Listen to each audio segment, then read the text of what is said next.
we talked about supervised learning. Now we can define unsupervised learning based on the definition of supervised learning. The contradiction of these two is very clear now.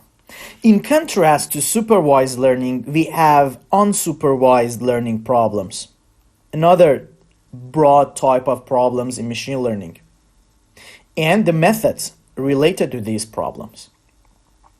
In these problems, there is no target variable. So this is the key. In unsupervised learning, there is no target variable. There is no target variable that we want to predict. If this is the data set, all these variables are treated as equal, okay? Same role. It is not a predictor target distinction here. There is no predictor target distinction. There is no separation between the roles.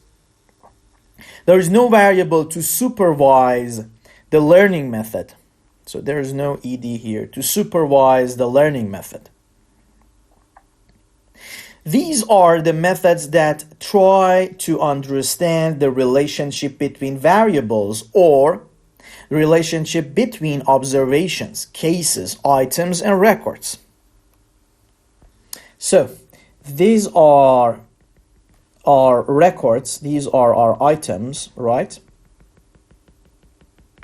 This is, for instance, item, let me zoom in, item 1, item 2, item 3, item 4, and this is variable 1, v2, v3, v4, v5, v6. So some of the supervised learning problems, they try to find structures among the observations. For instance, telling that these two observations are very similar and these two observations are very similar.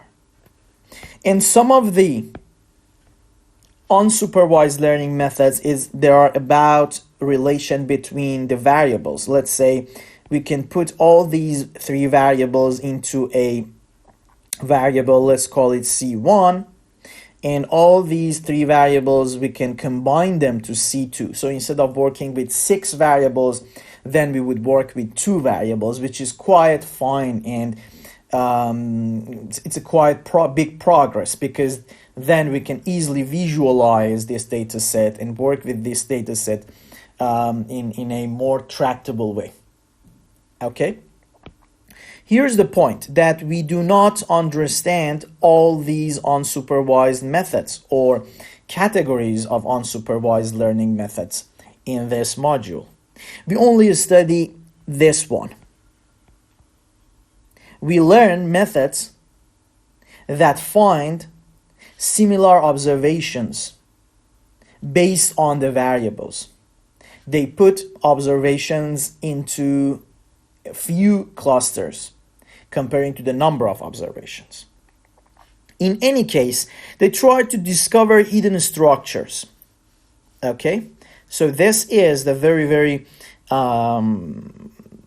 essence of unsupervised learning. They try to find and to discover hidden structures either among observations or among variables.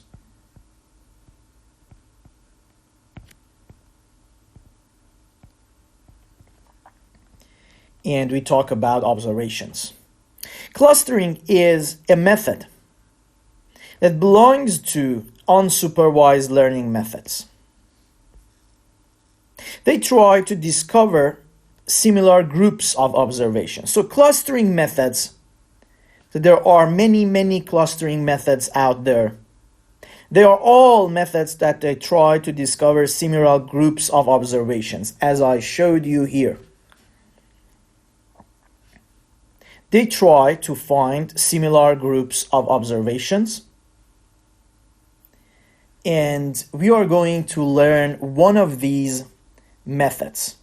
But before going to learn one of the clustering methods, let's talk a little bit more about unsupervised learning. So once again, in unsupervised learning, and now I'm talking about clustering.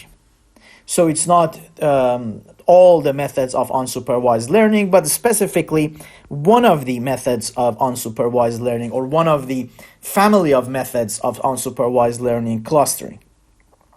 Clustering is one of the several methods of unsupervised learning. Here there is no label, target, response, output dependent variable. So all these terms are equivalent.